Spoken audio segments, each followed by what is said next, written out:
ایک دفعہ کا ذکر ہے کہ بغداد کے بازار میں ایک فقیر کا نان بھائی کی دکان کے سامنے سے گزر ہوا تو اس نان بھائی نے مختلف اقسام کے کھانے چولہوں پر چڑھا رکھے تھے جن سے بھاپ نکل رہی تھی۔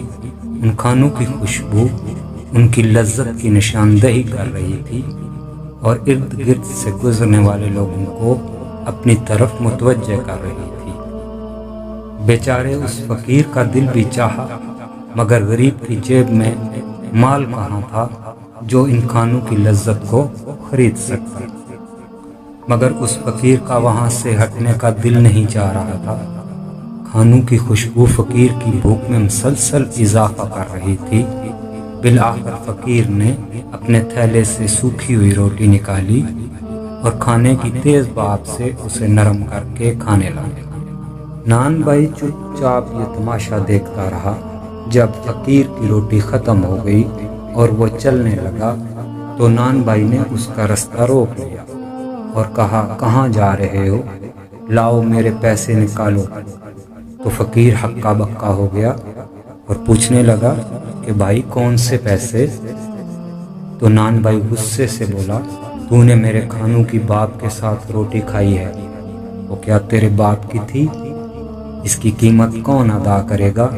فقیر پریشان ہو کر بولا، عجیب انسان ہو تم، وہ باپ تو اڑ کر ہوا میں مل رہی تھی، اگر میں نے اس کے ساتھ روٹی کھا کر خود کو بہلانے کی کوشش کی ہے تو اس میں تیرا کیا چلا گیا ہے جس کی میں قیمت ادا کروں؟ تو نان بھائی نے اس فقیر کا گریبان پکڑ لیا، کہا بس اب ادھر ادھر کی باتیں مت کر، میں تیری جان ہرگز نہیں چھوڑوں گا، میں اپنا مال وصول کر کے رہوں گا۔ فقیر بیچارہ پریشان ہو گیا کہ اب اس نان بھائی سے کس طرح جان چھڑائی جائے۔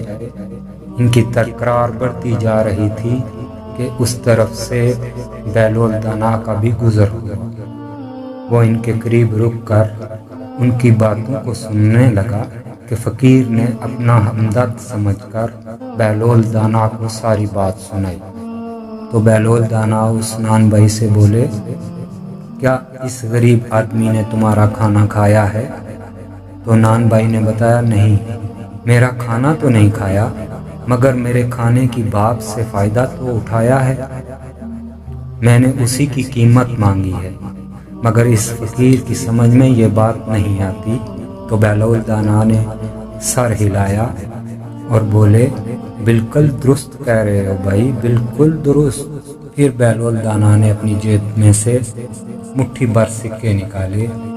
وہ ایک ایک کر کے ان سکوں کو زمین پر گراتے جاتے اور کہتے جاتے، نان بھائی یہ لے پیسوں کی آواز پکڑ لے، یہ لے اپنے کھانوں کی باپ کی قیمت، ان سکوں کی آواز تیرے کھانوں کی خوشبو کی قیمت ہے، اسے اپنی جیب میں ڈال لے۔